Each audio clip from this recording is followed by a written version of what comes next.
Bueno, en este módulo vamos a tratar la gestión por competencias partiendo por la identificación de las competencias. Es decir, básicamente vamos a hablar, es un tema muy amplio, luego lo veréis, así que vamos a hablar, bueno, pues sobre todo vamos a centrarnos en lo que son las competencias, en definirlas, en saber un poquito cuáles son las principales. ¿Vale? Hay distintos diccionarios por competencias, eso es así, cada cliente, cada compañía tiene muchas veces sus propios diccionarios, pero bueno, he establecido una clasificación que ahora la veréis más o menos general, que es las competencias más importantes y las que nos solemos encontrar para que tengáis una idea. En el siguiente módulo, que creo que es el mes que viene, ya en el mes de mayo, trataremos lo que es la entrevista por competencias propiamente, ¿vale? O sea que en esta primera parte a intentar asemejarnos, vamos a intentar adaptarnos un poquito a lo que es el concepto y entender las competencias y ya en mayo prepararemos y veremos cómo se realiza una entrevista por competencias, que de hecho, bueno, pues es bastante complicado, ¿no? Es un tema peliagudo y que da bastante de sí. Pero bueno, empezamos. Cualquier duda que tengáis, yo os aconsejo que, pues a medida que vaya hablando, la vayáis apuntando en un papel que tengáis con vosotros y luego al finalizar, cuando finalicemos un poquito la explicación, si os parece, me vais consultando todas las dudas que podáis tener y todo lo que podamos resolver. ¿De acuerdo? Empezamos. Como ya os avanzaba, en este módulo lo que he querido hacer es una aproximación al tema de la gestión por competencias, que realmente para los que no sé en qué grado estáis familiarizados o no con este área, pero verdaderamente pues es un módulo complejo, las competencias, las entrevistas por competencias y la gestión por competencias no es no son conceptos de recursos humanos que sean muy intuitivos, es decir, es difícil hacer las entrevistas por competencias bien y es difícil entender bien el concepto y saber diferenciarlas. Requiere mucho tiempo, requiere experiencia, requiere muchísima práctica y requiere dedicarle sus horas, ¿vale? Así que, bueno, pues vamos a intentar de alguna manera el poner en claro algunos conceptos que muchas veces dan lugar a confusión, ¿no? Lo primero que son las competencias. Las competencias son, como veis ahí en PowerPoint, son características, son habilidades personales, pero son innatas. Es decir, cuando hablamos de competencias no hablamos verdaderamente de capacidades que se puedan desarrollar desde cero con una experiencia.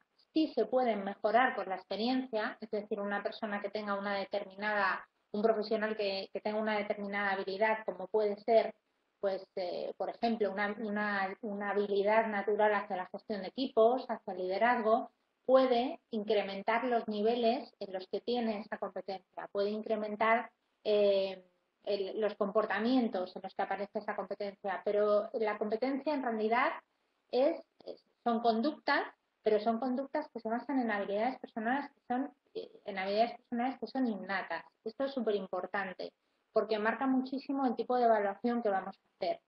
Es decir, las competencias o las entrevistas por competencias, llamémoslo X, o la gestión por competencias, se aleja muchísimo de una selección curricular. De una selección curricular, pues un poco entiendo que todos lo que entendemos por ella, es una selección que quizás está más basada en un currículum, más basada en una experiencia previa, en una formación determinada, y las competencias no. Las competencias es centrarnos en las habilidades que tiene esa persona independientemente de lo que haya hecho antes o no haya hecho. ¿Existen o no existen? ¿Vale? Como bien veis, son innatas, repito, sí que pueden mejorarse con la experiencia, pero no generarse desde cero con la experiencia. Esto es un concepto importante y que en el contexto laboral, en el contexto profesional, que es al que nosotros nos ocupa, pero al final las competencias salen en el contexto personal, en el contexto profesional, pero centrándonos en el profesional, pues permiten la obtención de resultados excelentes. Es decir, establecen la selección por competencias, la presencia de estas competencias determinan un criterio de diferenciación entre los resultados buenos y los excelentes. Es decir, no entre los resultados malos y los buenos, sino partiendo de buenos resultados, son aquellas habilidades que nos llevan a mejorarlos clarísimamente. De hecho, bueno, pues un poquito como dato para que lo conozcáis, el estudio de las competencias o las competencias como tal se definieron, pues, no quiero columpiarme demasiado con las fechas, pero fue cercano, bueno, pues a los años 60 en Estados Unidos. Las universidades, bueno, pues tipo Harvard y un poco en esta línea, tienen, como sabéis, el sistema universitario en Estados Unidos funciona bastante diferente aquí en España, y hay una serie de, podríamos llamarlo, relaciones institucionales o delegados de zona, delegados de clase, pero no el delegado de clase que nosotros entendemos en España, que son alumnos ya con experiencia en la universidad, que llevan tiempo en la universidad, que se encargan de atraer a nuevos alumnos a esas universidades, no de atraer pues talento y de que la gente se inscriba en las universidades. Entonces, en su momento, para que un poco os encuadréis de cómo surgió todo esto, se dieron cuenta, pues desde el equipo de profesores, que había alumnos que con la mitad de tiempo conseguían duplicar o triplicar los resultados de otros alumnos que tenían buenos resultados, o sea, que conseguían un buen número de admisiones, pero con muchísimo más esfuerzo, y aún así no llegaban al grado que llegaban otros alumnos que lo hacían, que parecía con una facilidad pasmosa, ¿no? Entonces, a raíz de ahí, pues inició la investigación, un poco para que lo conozcáis, y empezaron a determinar en qué variables, o a investigar qué variables determinaban que un alumno, invirtiendo el mismo tiempo o menos que otro, consiguiera duplicar los resultados del compañero vecino. Y entonces aquí se empezaron a definir estas habilidades, se detectaron una serie de comportamientos que al final pues es lo que comentábamos, que son innatos, los haces o no los haces, te salen o no te salen, y son los que marcan esa diferencia entre la consecución de unos buenos resultados y la consecución de unos resultados. Entonces, hago mucho hincapié en esto porque, sobre todo a nivel de selección, a nivel de evaluación, es muy importante. Es decir, cuando hablamos de selección, de evaluación por competencias, nos alejamos de los mitos de yo no puedo acceder a este puesto de trabajo porque no tengo experiencia en él, ¿no? Aquí se entiende que, por ejemplo, puede haber, que a ellos lo pongo como ejemplo, puede haber profesionales que tengan unas excelentes habilidades naturales para la gestión de equipos, la gestión de equipos está enmarcada en una serie de competencias, ¿no? Como puede ser dirección de personas, desarrollo de personas, ahora lo veremos, liderazgo, y lo tienen de una manera natural. Es decir, y hay profesionales que podrían acceder a esos puestos perfectamente, podrían desarrollarlos con con bastante facilidad y con unos resultados muy buenos porque tienen esas competencias. Es decir, aquí ya, como os decía, nos alejamos del perfil estrictamente curricular y nos centramos en lo que una persona vale y en lo que una persona puede aportar en un determinado puesto de trabajo. ¿Vale?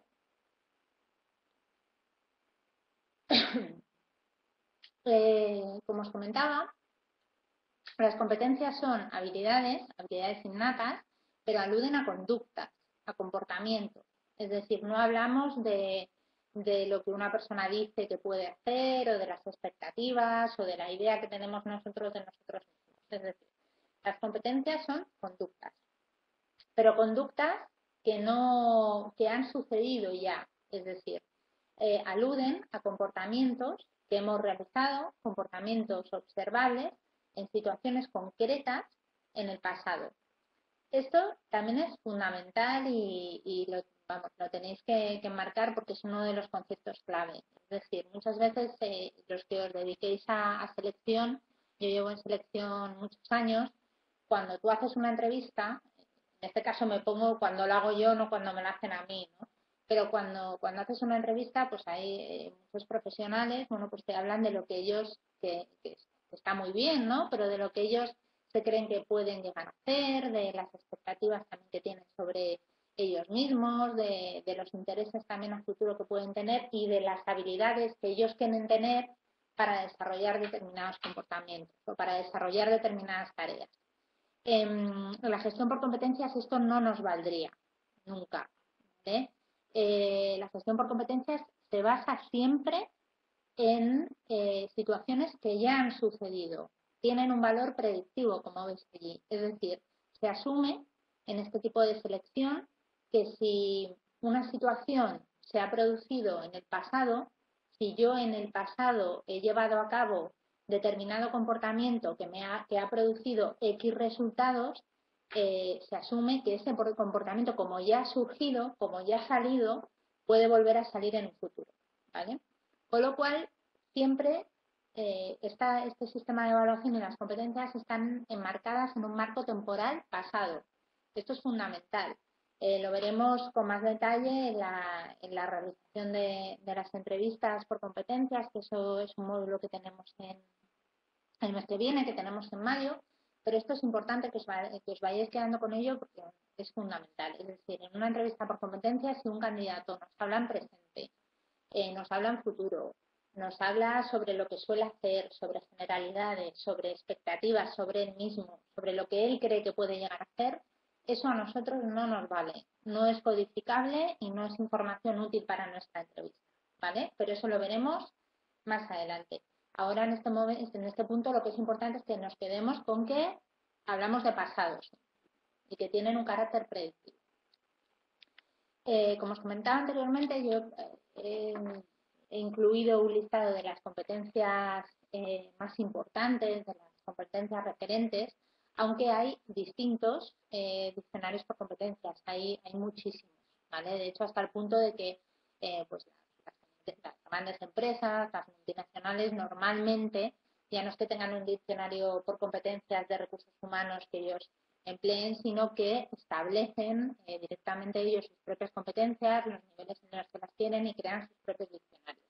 Pero al final se basan todos en una serie de competencias más o menos generales, más o menos importantes, que son en las que, luego variación arriba, variación abajo son las diferencias que encontramos en los distintos clientes.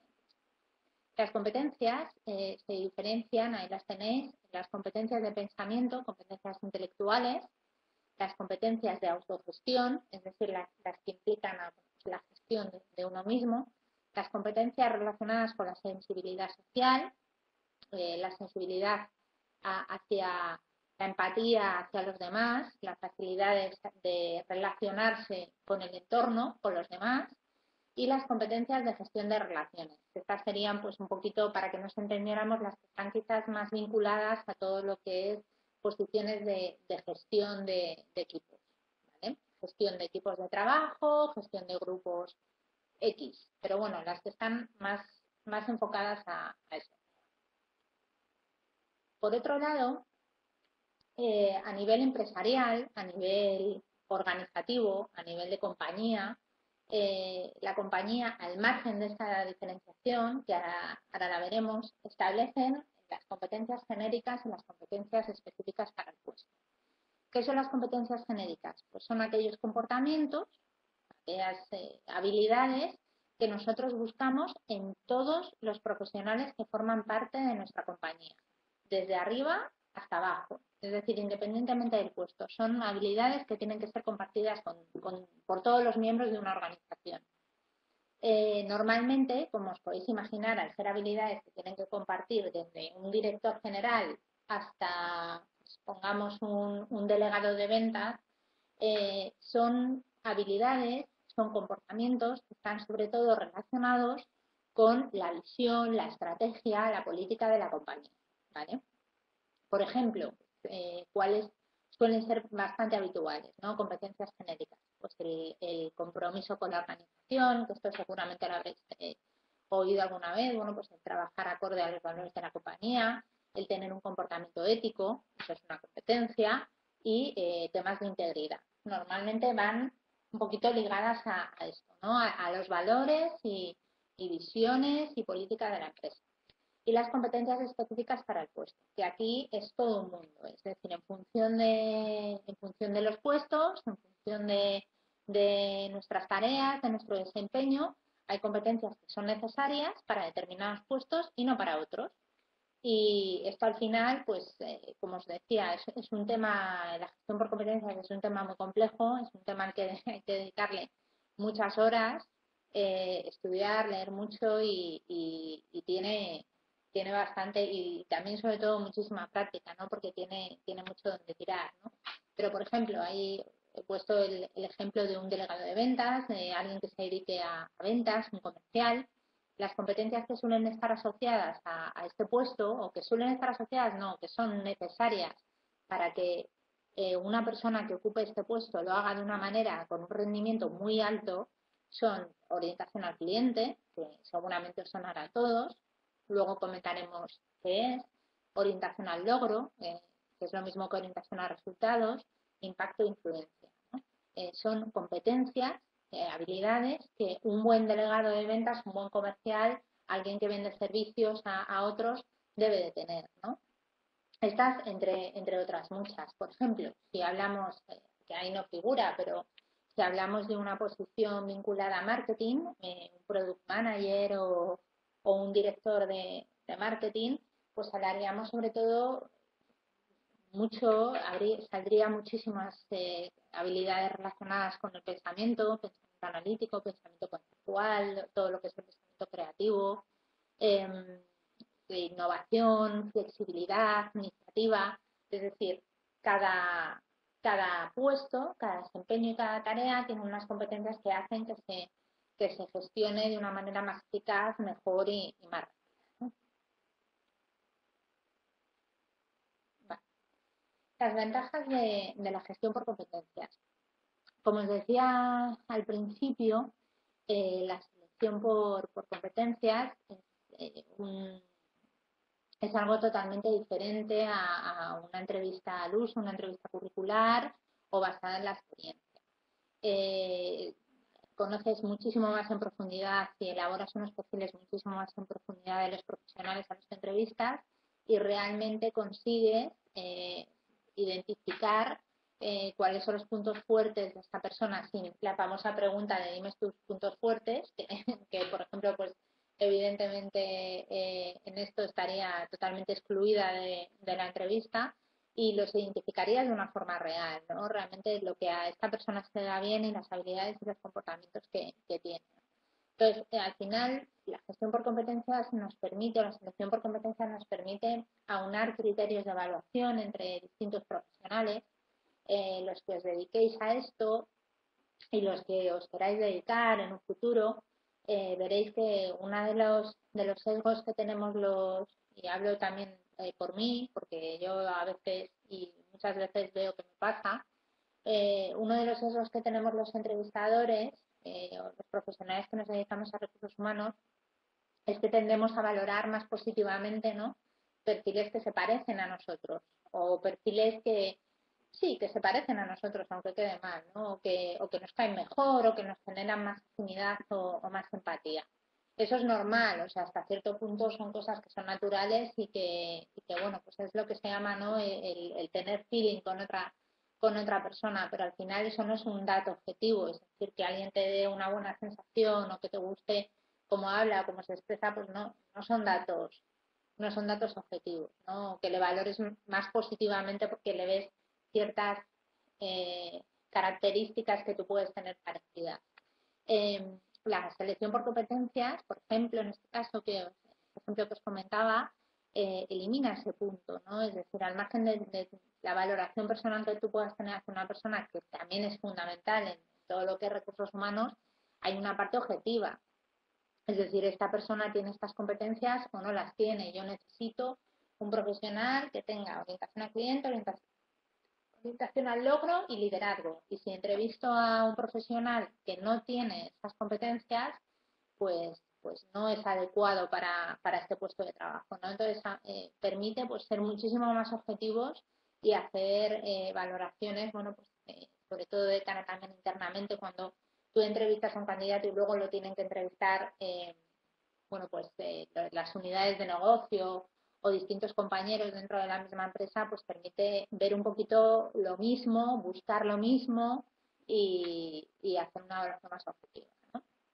Luego, a nivel, por ejemplo, en mi caso, que yo trabajo como consultora, trabajo para distintos clientes, evidentemente mejora el servicio que le ofrezco tanto al cliente, porque le doy pues un informe muchísimo más detallado y con muchísimo más valor y muchísimo más contenido sobre un profesional que si solo me baso en su experiencia, y al candidato también, porque aunque este tipo de entrevistas no sé si alguna vez os la han hecho o no, ¿vale? Ahora luego en el turno de preguntas, si queréis, lo comentamos, pero si alguna vez os han hecho estas entrevistas, una entrevista por competencias de verdad, de verdad, porque hay subgéneros que no tienen nada que ver con la realidad, dura mínimo 2 horas, y son entrevistas en las que se profundiza mucho, en las que se habla de situaciones profesionales concretas, de ejemplos que te han ocurrido, de cosas que tú has hecho, bueno, que has hecho no, de cosas que hiciste en un momento concreto y en las que el candidato se deja llevar mucho, al final se mete en la situación y te lo cuenta todo al máximo detalle. Y aunque son largas, porque como digo, una buena entrevista por competencias dura 2 horas, si dura menos de eso, muy buena no es. Al candidato también le gusta, ¿no? Le gusta pues el sentir que no simplemente has mirado un currículum y le estás preguntando 4 datos que vienen escritos, sino que estás indagando y estás profundizando, ¿no? Y luego, evidentemente, todo lo que es el tema de la gestión por competencias, que es lo que os decía antes, que es un tema amplísimo, nos permite generar pues evaluaciones de desempeño, realizar planes de desarrollo de carrera para los profesionales que están en la organización en función de las competencias que tienen, los niveles, un poco lo que pueden mejorar, lo que pueden aumentar y dónde encaja mejor esa gente, ¿no? Y para realizar promociones internas. Esto ahora mismo tampoco lo vamos a comentar, creo que el tema de evaluaciones de desempeño me parece que lo vamos a dar, si no me equivoco, en junio, pero esto es fundamental, ¿no? Al final, en una organización, cuando se decide, pongamos el caso, vamos a ascender a una determinada persona, a un determinado profesional, a una posición, hay muchos valores que hay que tener en cuenta, ¿no? Y aquí las competencias son fundamentales, ¿no? El que una persona verdaderamente vaya a desempeñar bien ese puesto de trabajo y que ese puesto de trabajo encaje con la personalidad, con las habilidades de una persona, porque es lo que, volviendo un poco al principio, ¿no? Y quiero recalcar un poco esta idea. Las competencias se tienen o no se tienen. Cada uno tiene las suyas o no tienes, pero no se pueden generar. Es decir, si partiendo de la base, y yo me acuerdo que esto es un punto que a mí, cuando a mí me explicaron, cuando yo estudié competencias hace unos años, era uno de los puntos que había que dejar muy claro, ¿no? Es decir, si el entrevistador que realiza la selección por competencias está bien preparado y hace una buena entrevista por competencias, que ahí siempre puede ocurrir que el entrevistador no haga bien su trabajo y no haga bien la entrevista por competencias, pero partiendo de la base de que la entrevista esté bien hecha, si alguien no sale en las competencias es que no están. Eh, por eso digo que son puntos que hay que dejar claros, ¿no? ¿Están o no están? No puede ser bajo una entrevista bien realizada que no aparezcan. Si esa persona tiene esas habilidades, tienen que aparecer. Siempre y cuando, como digo, evidentemente, la entrevista esté bien realizada. Si la entrevista no está bien realizada, entonces evidentemente pues, puede haber un montón de sesgos, un montón de problemas que hagan que perdamos información. Pero partiendo de esa base, tiene que salir lo que hay. Y si no sale, es que no está. ¿Vale? Vale. Perdonadme, pero es que tengo un poco la voz bastante. Aquí, como os adelantaba, vamos a hacer una aproximación de las competencias más, las que son generales, las que están un poquito más estandarizadas y las que pueden aparecer prácticamente o aparecen seguro en todos los diccionarios por competencias, ¿vale? Como os comentaba al principio, tipos. Competencias instrumentales y de pensamiento. Competencias de pensamiento tenemos dos, básicamente. Esto es muy sencillo. Pensamiento analítico y pensamiento conceptual. Y son las competencias intelectuales, es decir, que hacen referencia a la capacidad de análisis, a la capacidad puramente mental, reflexiva de los distintos profesionales, ¿vale? El pensamiento analítico y el conceptual muchas veces puede ser algo difícil distinguirlos, o hay gente que le cuesta un poquito distinguirlos. Yo voy a intentar explicarlo de la mejor manera posible. El pensamiento analítico es el pensamiento deductivo, ¿no? Lo que se entiende como deducción. Es la capacidad de tener un problema, una situación. Ahí pone problema, pero problema, cuando hablamos de un problema, hablamos de una situación, ¿vale? Una situación la vamos desglosando en todos sus pasos, identificamos todas sus pautas, todas sus implicaciones, y ello nos permite ir dando solución y establecer prioridades de una forma lógica, es decir, es deducir, ¿vale? Para que os hagáis una idea de lo que es un ejemplo claro de pensamiento analítico. Como decía antes, los que os dediquéis a esto y los que no, que seguramente tendréis conocidos, el pensamiento analítico es un pensamiento muy característico de los perfiles de ingeniería, por ejemplo. No de todos, porque como digo, es una habilidad, no va en la carrera, no va en lo que hayas estudiado, pero es una característica bastante similar en perfiles de ingeniería. Gente muy reflexiva que va marcando, de hecho, bueno, pues una de las pautas es que van marcando punto por punto lo que van diciendo, esquematizan, incluso marcan con los dedos, dicen, bueno, primero esto, segundo esto, van desglosando hasta punto por punto su conversación. De hecho, la gente que tiene un pensamiento, o los profesionales que tienen, mejor dicho, un pensamiento analítico alto, marcan también este desglose, marcan también este establecimiento de prioridades con sus propios gestos. Suele ser gente que gesticula mucho, que hace esquemas, como os comentaba, que hace esquemas al hablar, que incluso llega a pintar en una hoja mientras está hablando, que marca con los dedos, que gesticula muchísimo con las manos. Eso va muy ligado al pensamiento analítico y muy ligado, pues, como decía, a perfiles, por ejemplo, de ingeniería, ¿no? Perfiles técnicos y con una capacidad reflexiva alta. El pensamiento conceptual. El pensamiento conceptual es justamente el contrario, ¿no? Es el pensamiento inductivo. Es la habilidad para identificar relaciones que no son obvias e identificar los puntos clave en una situación compleja, ¿vale? Es decir, es pues, lo que comentaba, ¿no? La capacidad de inducir, de detectar sin tener que hacer ese análisis previo, generar una idea global y una idea clave, resumida, de una situación compleja, ¿vale? En su grado máximo, el pensamiento conceptual lleva a la creatividad, a la innovación, es decir, a la generación de nuevos conceptos. Y un grado alto de pensamiento conceptual, un grado alto que ya se entiende, pues a lo mejor un nivel 3 de pensamiento conceptual, implica necesariamente un elevado grado de pensamiento analítico. Van un poco unidas, ¿vale? Si el pensamiento tanto analítico como conceptual es muy elevado, normalmente suele aparecer el otro. Si es muy elevado, si aparece en un grado básico, no tienen por qué ir parejos, ¿vale? Luego, la búsqueda de información. Esta sería la competencia, no sería la competencia de pensamiento, sino la competencia instrumental, ¿no?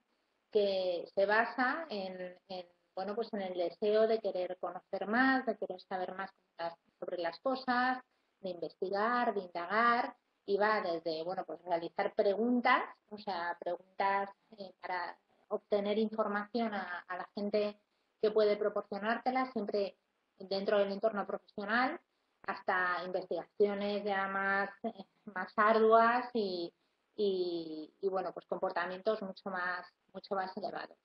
Aquí no figura porque sería muy complejo, pero como ya se adelantaba, las competencias, al ser comportamientos, están divididas en niveles, ¿no? Luego lo veremos. Cada competencia puede tener 4 o 5 niveles, primero al quinto, ¿no? Desde el nivel más bajo, el comportamiento más básico que aparece relacionado con la competencia, hasta el comportamiento más elaborado y el máximo que pueda aparecer relacionado con la competencia. Y esto, bueno, pues al final es, pues con el diccionario de competencias, tú en la entrevista vas identificando en qué grado aparece cada comportamiento, pero esto lo veremos más en la realización de la entrevista. Pero bueno, que sepáis que cada una de estas competencias luego está dividida por niveles. Nivel 1, nivel 2, nivel 3, nivel 4, nivel 5. Y evidentemente no es lo mismo tener un pensamiento analítico de grado 1 que un pensamiento analítico de grado 5. Para que os hagáis una idea, pues el pensamiento conceptual de grado 5, que creo que es el máximo que hay, ahora mismo no sé si es 5 o 6, pero es el máximo que hay, prácticamente se han conocido muy poquitos casos de profesionales que hayan computado tantísimo en esa capacidad, ¿no? En ese comportamiento. Como os ponía, implica pues el ser capaz de crear conceptos e ideas nuevas, ¿no? Entonces, al final es difícil llegar a eso, ¿no? Seguimos.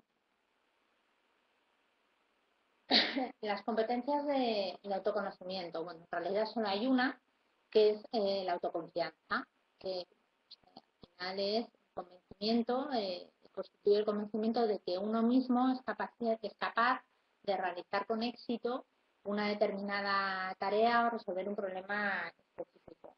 Cuando hablamos de convencimiento es el convencimiento real, es decir, aquí hablamos esto ya lo veremos más adelante, pero los distintos niveles de autoconfianza van desde el nivel más bajo, en el que tú expresas con total seguridad que te ves capaz de realizar una tarea concreta, hasta el asumir hasta riesgos, incluso llegar a asumir riesgos empresariales porque realmente crees que puedes llegar a conseguirlo, ¿no?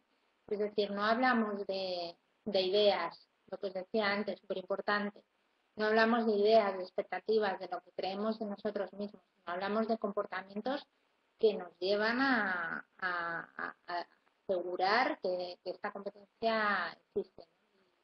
Por ejemplo, en el caso de la autoconfianza es muy diferente o sea, el comportamiento es muy diferente a lo que podemos estar acostumbrados de una verbalización de una persona. Es decir, no, una persona con autoconfianza a nivel de comportamiento es capaz de asumir riesgos, que incluso perjudicarse profesionalmente y bueno, pues porque está convencido de que puede llevar a cabo una determinada tarea, ¿vale?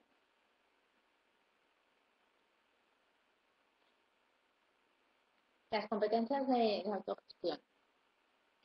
Bueno, aquí tenéis compromiso con la organización, que ya salía antes, es una de las competencias que se pueden asumir como genéricas dentro de las organizaciones. Normalmente, pues, en cualquier empresa, en cualquier organización, se va a querer que la gente que forma parte de ella tenga compromiso, ¿no?, con los valores y con la política de la organización. Y bueno, como veis ahí, es la capacidad de alinear el comportamiento propio con los valores y con los objetivos de la empresa, ¿vale? Y el seguirlos pues a pies juntillas y porque realmente crees en ellos. La preocupación por el orden y la calidad.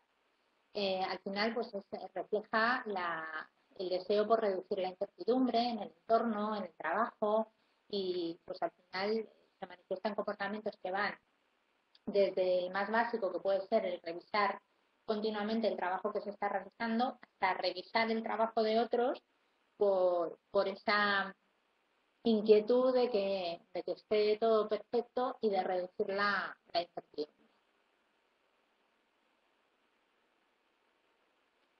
Seguimos con las competencias de autogestión, el autocontrol, ¿vale? El autocontrol, bueno, nos habla un poquito más, que es la habilidad para mantener las emociones propias bajo control. Y en último término, o sea, evidentemente, como os decía, estos son una serie de comportamientos que van desde el más básico hasta el más elevado, pero el nivel superior de autocontrol pues supone el controlar de una manera eficaz y constante las situaciones de estrés. Bueno, autocontrol. Entonces, como os decía, el nivel máximo sería el tener un manejo y un control del estrés pues prácticamente cualquier situación, ¿vale? A ver, luego la flexibilidad. La flexibilidad en el entorno profesional es la capacidad para adaptarse a distintos entornos, a cambios organizativos, a distintas tareas, ¿no? Dentro de la organización. Es decir, el típico ejemplo sería el profesional al que le cambian de área, de especialidad, le cambian de tareas de un día para otro y lo lleva bien, pero no porque diga que lo lleva bien, que es un poco lo que os comentaba anteriormente, ¿no? No porque lo diga o porque quiera hacer ver que lo lleva bien, sino porque verdaderamente le da igual y se adapta, ¿vale? La orientación al logro, la orientación a resultados, esta os sonará más, que al final se manifiesta la preocupación por hacer un buen trabajo y por superar poco a poco los estándares establecidos, sean los estándares o las metas que te hayas marcado tú o que te hayan marcado otros, ¿vale? Esta es una competencia que es muy característica, como hablábamos antes, de las posiciones relacionadas con ventas o posiciones de negocio, posiciones en las que hay que generar una facturación. Las posiciones de consultoría tienen que tener una orientación al logro muy alta, una orientación a resultados muy alta, porque eso es lo que marca la diferencia, ¿no? entre las cifras de unos y las cifras de otros, ¿no? Ese deseo constante por superarse y por conseguir las cosas. La iniciativa, que es la capacidad de identificar y actuar, esto es súper importante, es decir, no es solo la capacidad de identificar una situación y bueno, pues decir, mira, aquí se podría hacer esto, ¿no? Recordar que hablamos de comportamientos, entonces esa capacidad de identificar un determinado problema, una oportunidad, una situación y actuar sobre ella de una forma proactiva, pero siempre actuar, siempre hacia largo, no quedarse en mira, lo he visto, aquí hay una oportunidad de negocio, pero no hago nada. Entonces, no hay iniciativa, ¿vale? Súper importante. Y los niveles, pues evidentemente también tiene sus niveles, desde el más bajo hasta el más alto, y al final es la iniciativa marca los niveles, la anticipación con la que afrontas una determinada situación, es decir, una determinada oportunidad. Si tú detectas una oportunidad, por ejemplo, de negocio y te anticipas hasta un año y la ves con una previsión de un año y actúas sobre ella, ¿no? Pues eso es un grado de iniciativa muy alto, ¿vale? Pero siempre identificar y actuar, siempre tiene que haber acción.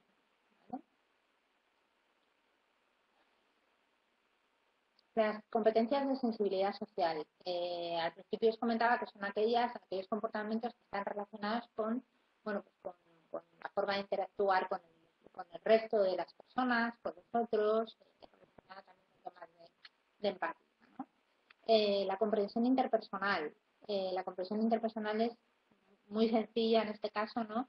Es la capacidad de entender los sentimientos y las emociones de los demás, de los demás en este caso, pues de todos aquellos que forman parte de nuestro entorno profesional, aunque no sean explícitos.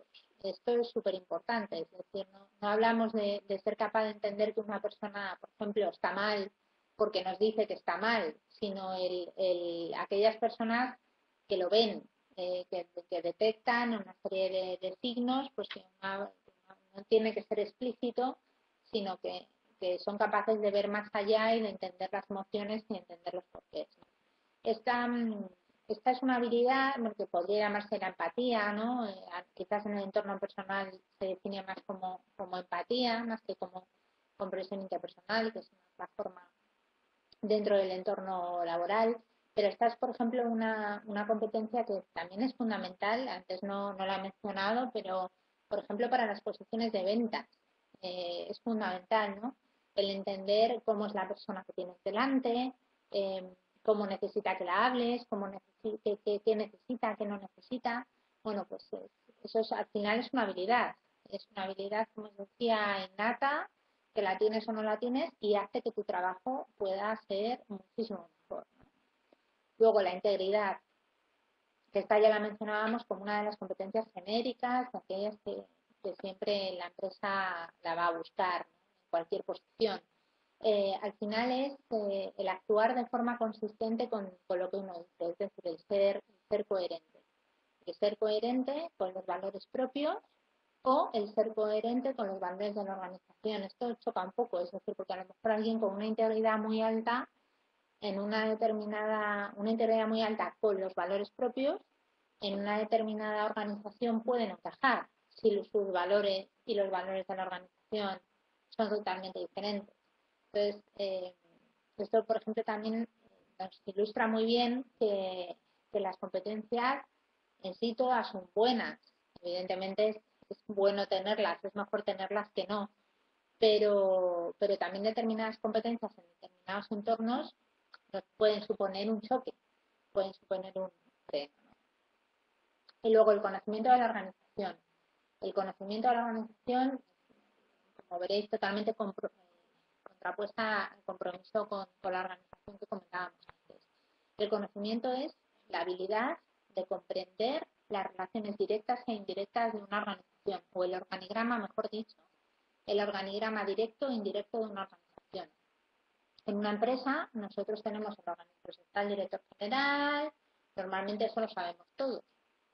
El director general, los directores de unidad de negocio, los directores de los distintos departamentos, los mandos intermedios y los técnicos, ¿no? Por resumir. Pero aquí hablamos no solo de conocer eso, que sería la estructura formal, ¿no? La que es evidente, sino la informal, es decir, las relaciones de poder, quién manda, quién no manda, quién tiene influencia sobre quién, y el poder, bueno, pues identificar y el conocer todas esas relaciones. Eso parece fácil, a lo mejor dicho así, pero no lo es. Es bastante complicado, ¿no? Y de saber, pues, un poco lo que os contaba, quién influye sobre quién y a quién hay que tocar si quiero conseguir algo del siguiente, ¿vale? Eso es el conocimiento de la organización. Siguiente. Las competencias de gestión de relaciones. Estas son las relacionadas, las más relacionadas con la famosa gestión de equipos que tantos problemas da en muchas búsquedas y que tan difícil es de definir, ¿no? Al final está compuesta, aquí tendríamos desde el desarrollo de los demás, que implica, bueno, pues el propósito de motivar el aprendizaje y el desarrollo de los demás. Pero aquí no hablamos desde un rol formativo, es decir, para no confundirnos. Eh, puede haber un profesional que tenga la competencia de desarrollo de los demás altísima, pero no tiene por qué tener un rol formador dentro del equipo, es decir, no tiene por qué ser pues, profesor o tener necesariamente que formar a los demás. Hay profesionales, y seguramente todos habéis conocido alguno, que aunque no tengan ese rol, esa tarea asignada, les sale de forma natural, ¿no? Y les sale, ¿no? Les sale con la iniciativa, con el objetivo de mejorar el rendimiento de los otros, de mejorar el aprendizaje de los otros. Entonces, aquí no hay que equivocarse y pensar que van a estar asociados a roles de formación, no necesariamente. Evidentemente, un formador debería contar con esta competencia, evidentemente, pero es una competencia que puede aparecer en cualquier profesión, ¿no? Y que para la gestión de equipos es fundamental. La dirección de personas, que implica la intención de hacer a las personas responsables o a los demás responsables de su rendimiento, utilizando el poder y la autoridad del puesto, ¿vale? Con beneficios a largo plazo de cara a la organización. Esto lo remarco, la dirección de personas siempre va asociada a que tú haces a alguien responsable de su rendimiento, das órdenes, estableces unas pautas, pero desde la posición del poder y desde la posición de autoridad, siempre, siempre. De hecho, el grado máximo de dirección de personas, el el comportamiento que determina el grado más alto es el llegar a despedir, ¿no? El despedir a otros y el despedir directamente como decisión propia, no porque te digan que tienes que despedir a alguien, sino que tú decidas despedir a una persona, ¿no? Y siempre está asociado en el marco de una autoridad y una relación de poder, ¿vale? No de poder entendido mal, de poder personal, pero siempre entendido en ese marco. La dirección de personas también, por ejemplo, es una competencia, todas lo son un poco, ¿no? Pero, por ejemplo, en el caso de, que lo comentábamos anteriormente, en el caso de la integridad, que puede ser buena según la organización, pues con la dirección de personas pasa lo mismo. Tener una dirección de personas altísima sin tener otra serie de competencias es malo. Por ejemplo, sería un jefe excesivamente autoritario, ¿no?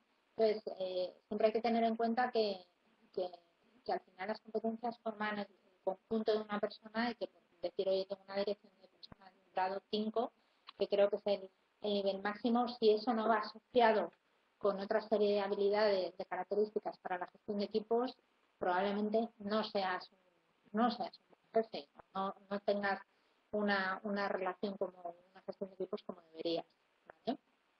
El liderazgo supone pues la intención de guiar a los demás dentro de un grupo, dentro de un equipo, siempre promoviendo la eficacia del mismo, ¿no? Siempre buscando ese deseo de guiar a los demás, pero para maximizar los resultados, para mejorar los resultados, la calidad, minimizar los costes, es decir, siempre con un objetivo que beneficie al grupo. El liderazgo, como veis, y podéis ver la distinción muy bien con la dirección de personas, no implica esa autoridad, no implica ese poder personal. Es decir, alguien puede tener un liderazgo altísimo y no ser jefe, ¿vale? Y que incluso sus propios compañeros se guíen más por esto, lo habréis visto seguramente en alguna ocasión, se guíen más por la opinión de esa persona o por los consejos de esa persona que por los de un jefe directo que no goza de esa posición de liderazgo, ¿no? Una va asociada más a la autoridad y otra va asociada más al guiar y al promover la eficacia, ¿vale?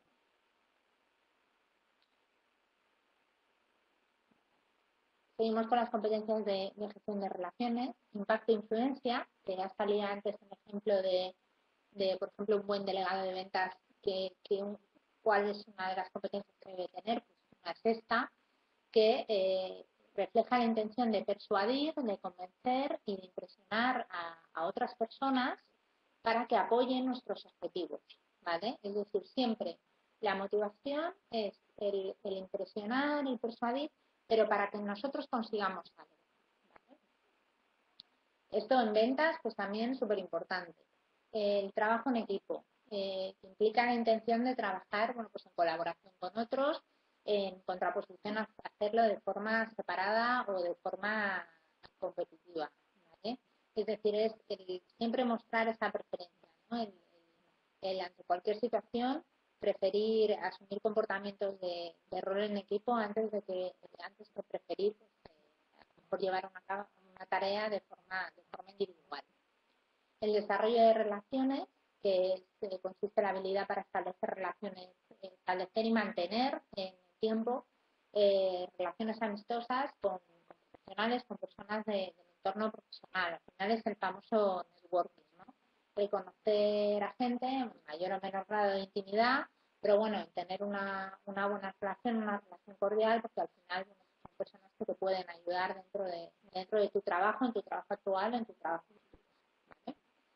La orientación al cliente, que al final es una competencia que está centrada en descubrir y satisfacer las necesidades de los clientes. Sean clientes internos, ya sabéis que los clientes pueden ser internos dentro de nuestra propia organización, por ejemplo, los departamentos que tenemos que hablar, o clientes externos, ¿no? Lo que todos entendemos quizás más por clientes.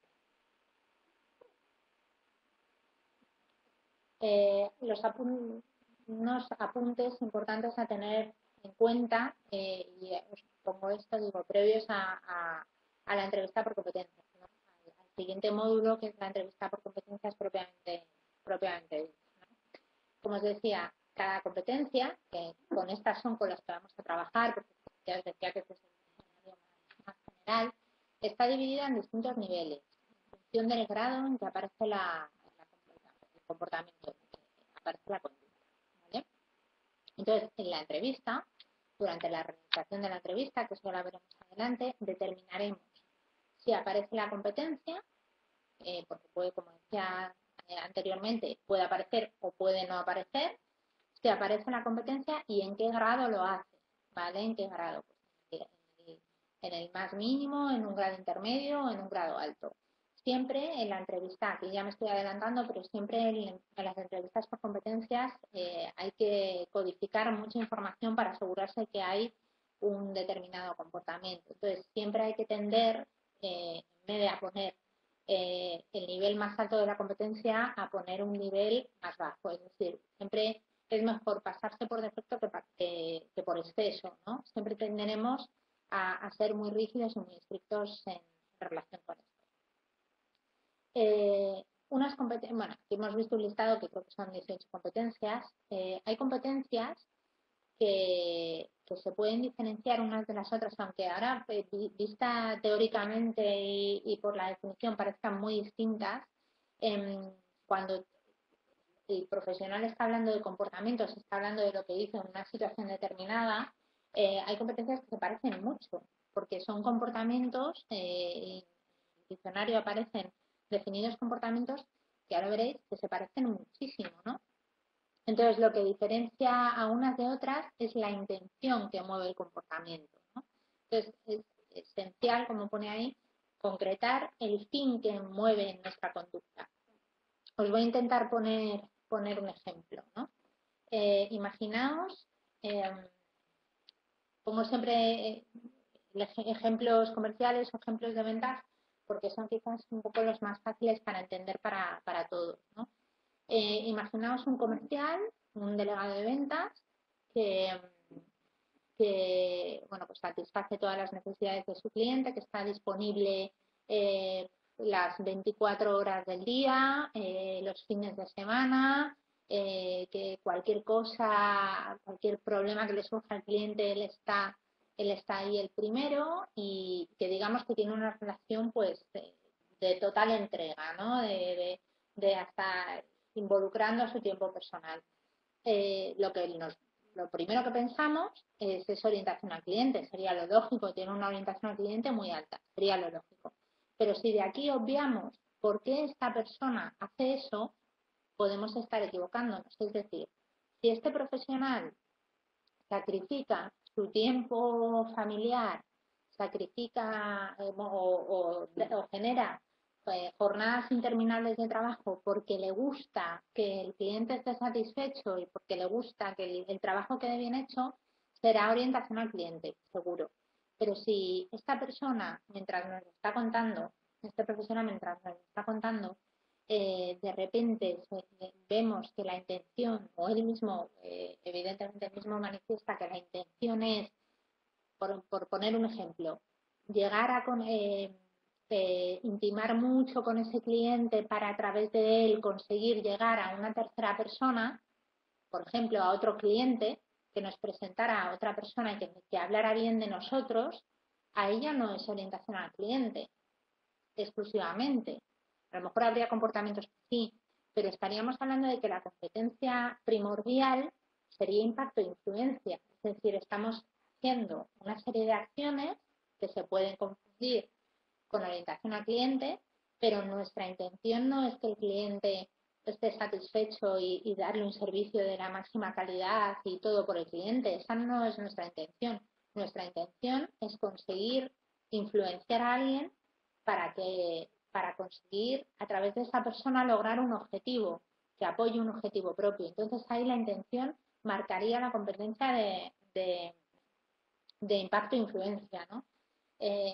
Yo creo que en este ejemplo más o menos se ve bien. Entonces, no hay que simplemente, por eso os decía que el mundo de la gestión, de la selección por competencias es bastante complejo. Las entrevistas son bastante difíciles porque requieren una capacidad de escucha, requieren el entender muy bien a la persona que tienes delante y el entender muy bien lo que nos está contando y saber leer entre líneas, fundamental. Y siempre, siempre, siempre en cualquiera hay que tener muy clara la intención con la que la persona realiza la conducta. No es lo mismo hacer una cosa por uno mismo, por otro, por conseguir un objetivo, por los demás, ¿vale? Siempre es fundamental, ¿vale? Ya lo avanzaba al principio también, en las entrevistas por competencias no son codificables los comportamientos generales, es decir, aquellos que aluden pues, a lo que solemos hacer en nuestro trabajo o a nuestras expectativas sobre nuestra capacidad para llevar a cabo determinadas tareas. Tampoco aquellos que reflejen comportamientos en plural, ¿vale? ¿Qué quiero decir con esto? Esto lo he metido aquí un poco para que nos vayamos familiarizando, para que os vayáis familiarizando, pero lo desarrollaremos mejor en mayo. Como volviendo un poco al principio, la entrevista por competencias es una entrevista situacional, es decir, en la que se pregunta, que ya nos estamos adelantando, pero bueno, se pregunta al profesional, al candidato, le preguntamos que nos cuente, le pedimos que nos cuente una serie de situaciones profesionales, de ejemplos concretos que se hayan realizado durante el último año, por ejemplo, en un marco temporal nunca superior a 2 años, para que lo recuerde bien, situaciones concretas en las que él haya sido el protagonista de esa situación. Y situaciones pasadas, como decíamos. Las competencias hacen referencia siempre a comportamientos pasados, ¿vale? Entonces, nosotros, el candidato en este caso, nos narra esa situación, nos empieza a contar un ejemplo profesional, ¿no? Pues el que sea, ¿no? El ejemplo y la situación que nos cuenta siempre tiene que estar narrada en pasado, siempre, siempre. Narrada en primera persona del singular, es decir, que el candidato hable de yo hice esto, yo pensé esto, yo dije esto, yo sentí esto. Y entonces yo siempre, siempre, en pasado, en primera persona del singular, evidentemente la situación surge en otros participantes, pues otros miembros del equipo, colaboradores, el jefe, el cliente, pero tienen que surgir de una manera externa. Es decir, en el momento en que el candidato diga, entonces nosotros decidimos llamar al cliente y explicarle tal, eso no lo podemos codificar. Se habla en plural, ya su participación queda diluida. Ya no sabemos quién ha hecho el comportamiento, quién ha llevado a cabo la conducta. Entonces tiene que ser siempre primera persona del singular, pasado, en situación profesional concreta, es decir, si el candidato nos empieza a contar, pues yo normalmente en mi trabajo lo que hago es que cuando tengo un problema llamo a mi jefe y se lo explico. Pues eso no puede ser codificable porque está aludiendo a lo que normalmente hace, sea o no sea verdad. El tema es que nosotros nos basamos en que el comportamiento tiene que haber sucedido para ser real, ¿vale? Entonces, generalidades quedan excluidas. Expectativas sobre lo que puedo llegar a hacer quedan excluidas. Por ejemplo, si el candidato dice, yo creo que yo soy capaz de asumir más responsabilidad y de llevar a cabo estas tareas, porque también no computa, ¿de acuerdo? O sea, no sería información codificable, no sería información válida para la entrevista. Entonces, para que, a ver, Maribel, ahora te contesto, ¿vale? Termino esto y ahora contesto las preguntas. Entonces, para que os quedéis con esto. Primera persona del singular, siempre el yo, siempre en pasado, siempre situaciones en pasado y situaciones específicas. Si vemos, eso se nota mucho cuando el candidato no sabe qué contar y empieza a lo mejor ahí y no tiene una situación concreta y empieza a hablar de generalidades, enseguida le tenemos que cortar, tenemos que llevarle a una situación concreta, a una situación que tenga detalle, ¿vale? Y que se note que ha sucedido. Y dejar fuera cualquier tipo de plural y cualquier tipo de acciones llevadas a cabo en equipo y de expectativas o de ideas a futuro, ¿vale? Pero esto ya lo explicaré mejor porque es bastante complejo, como os decía. Entonces ahí, para que ya lo tengáis presente, solo podemos codificar como competencias las conductas expresadas en primera persona del singular, con el yo. Yo hice, yo pensé, yo dije o yo sentí. Conductas en pasado, ni presente ni futuro. Eso fuera, no es información codificable, no son competencias. Las situaciones específicas y narradas en un marco temporal concreto, no superior a 2 años, para que el candidato recuerde bien los hechos. Yo os diría, yo normalmente lo que pido es, cuando hago las entrevistas, les pregunto por situaciones que han sucedido en el último año. 2 años se puede, pero ya no se recuerda bien. Yo intento que sea lo más cercano posible. Y situaciones también, que ahí no aparece, importante, que tengan un principio, un nudo, como si fuera una novela, y un final. Pero esto ya lo veremos más en la entrevista. Es decir, ejemplos profesionales que estén finalizados. No vale que nos cuente algo que esté haciendo ahora mismo y que no haya finalizado. La situación, el ejemplo, lo que sea, tiene que haber terminado, tiene que tener un inicio claro que nos tiene que explicar cuál es, un intermedio claro que nos tiene que explicar cuál es y un final y un resultado, ¿vale? Y luego nosotros ahí, que eso estoy adelantando un poco, pero eso ya lo veremos en mayo, como os decía, nuestra labor es la de profundizar. No podemos con nuestras preguntas incitar a que nos cuente nada. ¿Qué quiero decir con esto? Ya para adelantar, que solo podemos preguntar, o sea, nosotros en la entrevista explicamos cómo se va a desarrollar, qué es lo que queremos que cuente y nosotros solo podemos preguntar qué hiciste en este momento, con quién hablaste, qué dijiste, que ahí lo tenéis, qué pensaste, qué sentiste. No podemos hacer preguntas que den lugar a que el candidato demuestre o le lleve a decir algo que no diría de otra manera. Es decir, por ejemplo, cuando os comentaba, identificar la intención del comportamiento. Nosotros no podemos preguntar con qué intención hiciste esto. ¿Entendéis? Esto no se puede preguntar. Nosotros tenemos que profundizar para averiguar la intención con la que se hizo eso. Y para eso es una entrevista que es muy como si tuviéramos un rollo de película y fuéramos hacia adelante y hacia atrás. Es decir, nosotros vamos profundizando, aquí qué hiciste, aquí qué dijiste, tal, y cuando vemos que nos falta algún dato, pues, que nos falta la intención, que nos falta información, que necesitamos más chicha para poder codificar, volvemos hacia atrás. Y entonces le decimos al candidato, oye, vuelve hacia el principio, parafraseando, no es una entrevista en la que se parafrasea mucho, ¿no? Porque no podemos dar pistas. Entonces le decimos, oye, pues comentabas que aquí hablaste con tu jefe y le dijiste esto. Explícame esto más al detalle. ¿Qué hiciste exactamente? Este tipo de preguntas, ¿vale? Ya para que lo tengáis presente. Y ya está. Lo que es la entrevista por competencias, que ya os digo que es bastante ardua, la vemos en mayo. Pero bueno, si os parece ahora, un poco comentarme qué dudas tenéis.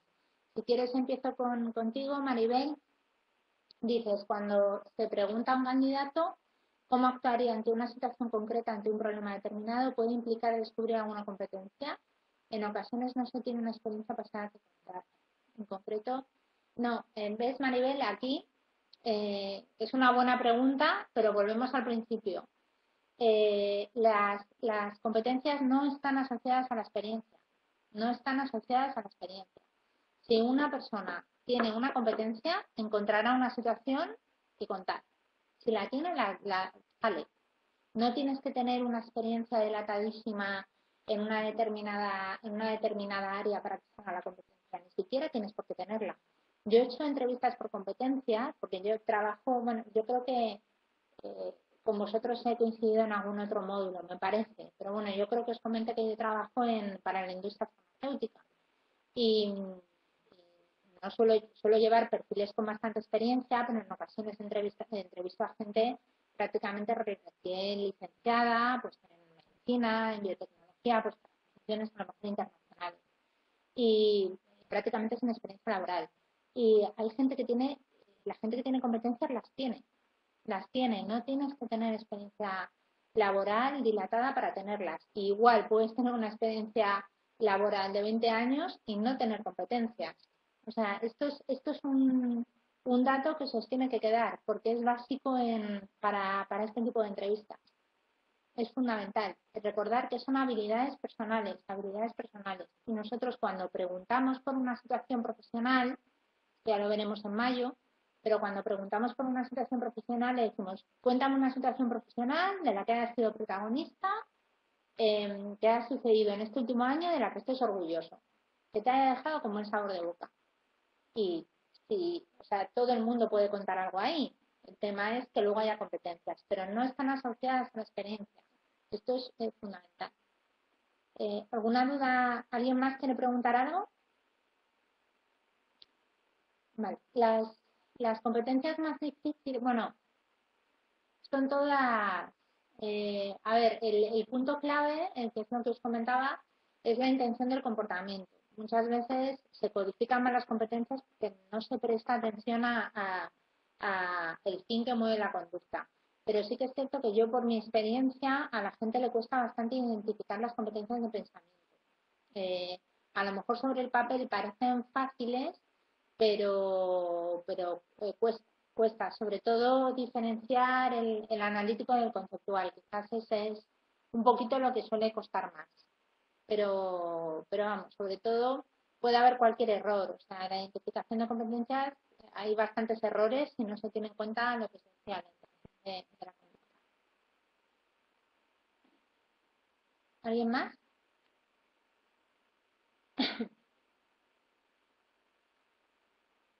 ¿Tenéis alguna duda más?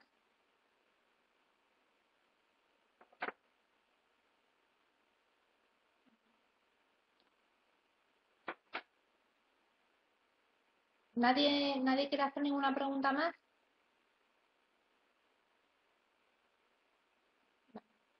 ¿Todos, todos de acuerdo? ¿Nadie? Vale, bueno. De todas formas, si tenéis, vale, vale, a ver, sí. La entrevista de incidentes críticos es la entrevista por competencias, ¿vale? Es lo mismo, lo veremos en mayo, pero es el mismo nombre. Se suele llamar entrevista situacional o entrevista por incidentes críticos, y es la entrevista por competencias.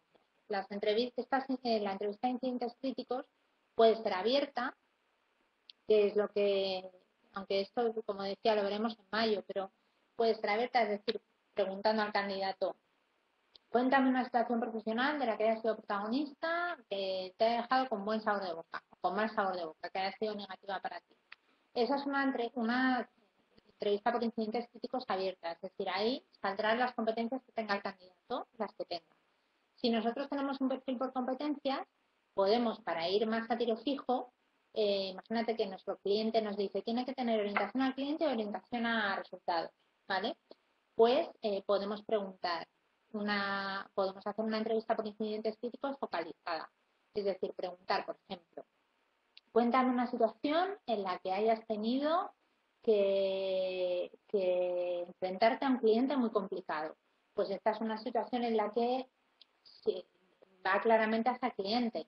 Si el profesional, si el candidato al que estamos entrevistando tiene orientación al cliente, ahí tiene que salir, porque si lo estamos poniendo, le estamos dando un marco para que englobe esa situación y para que busque una situación dentro de ese escenario, ¿no? Entonces, esa sería la focalizada, ¿vale? Pero sí, son incidentes críticos que pueden ser abiertas o focalizadas. ¿Vale? Pues si no tenéis más dudas, entonces, ¿ninguno más? Vale, perfecto. Pues yo lo que sí os recomendaría, porque de verdad que es un tema difícil, a mí me parece lo más difícil, pues de cara al módulo de mayo, que ahora no sé cuándo es, y sobre todo porque este tipo para realizar una entrevista siempre es mejor pues, también el poder hacerlo de una manera práctica y personal, y nos encontramos un poco con esa dificultad, que vayáis un poco con esto quizás en la mente para que resulte más fácil, porque si no es un tema denso. Teóricamente es un tema denso, luego llevado a la práctica no tanto, pero a nivel teórico sí. ¿Vale? Pues nada, gracias a todos y espero que os haya sido útil. ¿De acuerdo? Bueno, buenas noches.